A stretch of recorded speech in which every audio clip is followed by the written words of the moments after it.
Tunggu dulu. Yang belum subscribe dulu ya.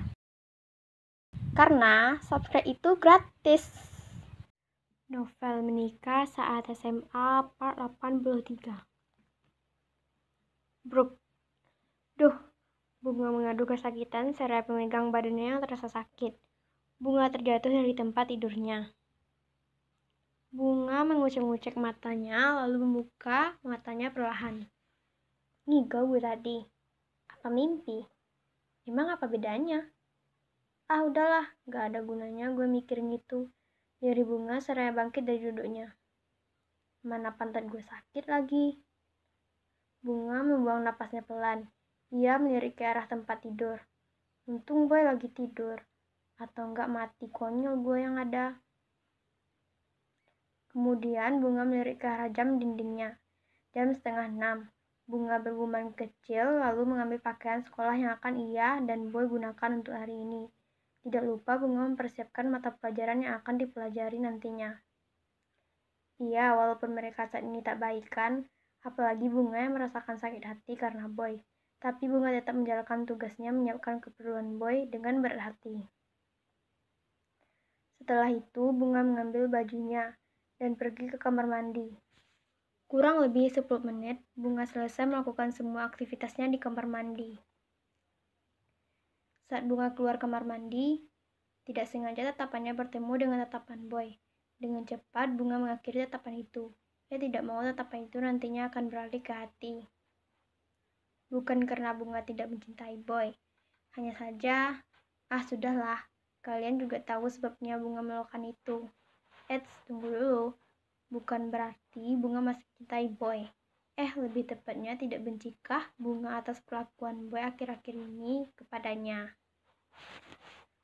Dengan langkah gontai, Bunga mengambil tasnya lalu keluar dari kamar. Ia pergi ke arah dapur untuk memasak sedikit sarapan untuk dirinya dan Boy.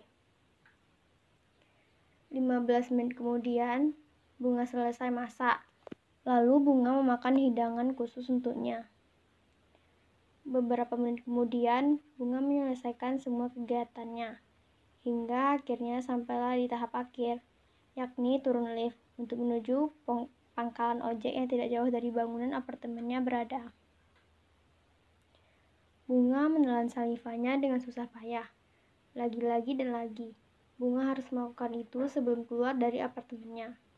Jangankan naik lift sendirian, membayangkannya saja Bunga sudah nenek. Tapi harus gimana lagi? Mau tidak mau, Bunga harus melakukannya. Bunga meyakinkan dirinya lahir batin dengan mengucapkan basmalah. Sesampainya di luar pintu utama, Bunga berjalan dengan hati-hati hingga lift. Namun, saat Bunga melakukan aksinya, sebuah tangan berhasil mencegatnya. Bunga membulatkan kedua matanya saat melihat siapa yang melakukan itu. Loh, lirih Bunga heran. Tetapi orang itu tidak menyautnya. Orang itu langsung saja menarik tangan kiri Bunga untuk menaiki lift secara bersamaan. Beberapa menit di lift, tiba-tiba orang itu memberikan sebuah kotak ponsel keluaran terbaru. Untuk gue, tanya Bunga ragu. HP lo kan hancur dibuat preman kan? Kok lo tak tahu? Gak usah gugup dekat cowok tampan kayak gua. Bunga mengernyit. Maksudnya apa sih? Aneh banget, batin Bunga. Ambil cepat, pegel nih tangan, ujar Boy pada Bunga yang belum mengambil barang yang Boy corong. Lo ikhlas gak sih? Kalau enggak ikhlas, potong Boy cepat. Oke, lirih Bunga lalu mengambil ponsel baru yang dengan kotaknya. Bunga tersenyum kaku. Makasih. BTW itu Tamrin yang beli, tapi pakai uang gua. Terus? Kemarin Tamrin bilang ingin beliin lo HP, tapi gua larang. Karena gue gak mau lo pakai HP atas pemberian orang lain selain gua. Aneh. Ucap batin Bunga tak menjawab apapun. Ting. Lift berbunyi. Tanda lift segera terbuka. Dengan langkah terburu-buru, Bunga keluar dari lift. Lagi-lagi Boy mencegat Bunga. Tidak butuh mengeluarkan sepatah dua sepatah kata pun, Boy langsung menarik tangan Bunga menuju mobilnya di parkir. Sesampainya di depan mobilnya, Boy membuka pintu mobil penumpang untuk mempersilahkan Bunga duduk. Bunga bingung, apakah ia harus senang atau bagaimana sekarang? Bunga benar-benar bingung. Yang penting sekarang Bunga tidak bisa berkata apa-apa untuk detik ini dan saat ini juga. Bunga tersenyum kecil, lalu duduk di kursi penumpang, di samping pengemudi. Sedangkan Boy langsung menggitari mobilnya dan duduk di bangku sebelah Bunga. Setelah itu, Boy mengendarai mobilnya menuju sekolah.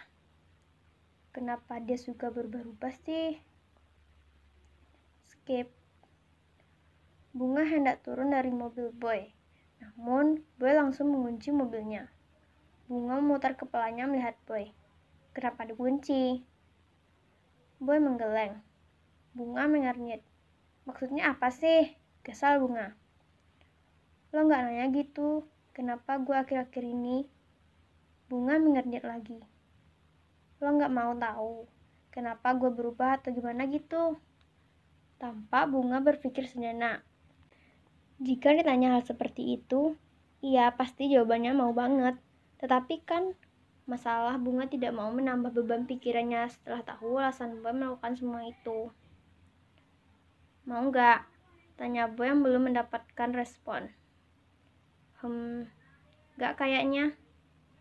Tapi gue cuma mau tanya, lo tetap bakal jadi Boy yang kayak gini atau berubah-ubah kayak bunglon?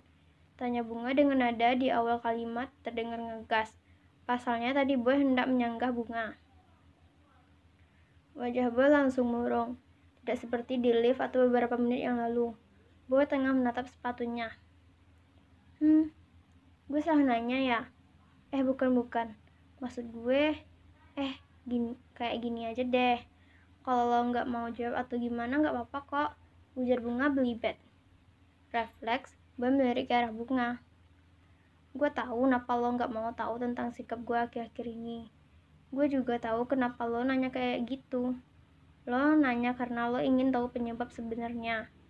Gue juga tahu jika gue kasih tahu sebabnya karena apa, itu bakal jadi beban pikiran lo nantinya. Dan gue nggak mau jadi beban lagi di pikiran lo karena sikap gue selama ini. Boy menutup kedua matanya dengan telapak tangannya. Lalu ia menjauhkan telapak tangannya dan menghela nafasnya panjang. Kemudian Boy memegang lengan Bunga.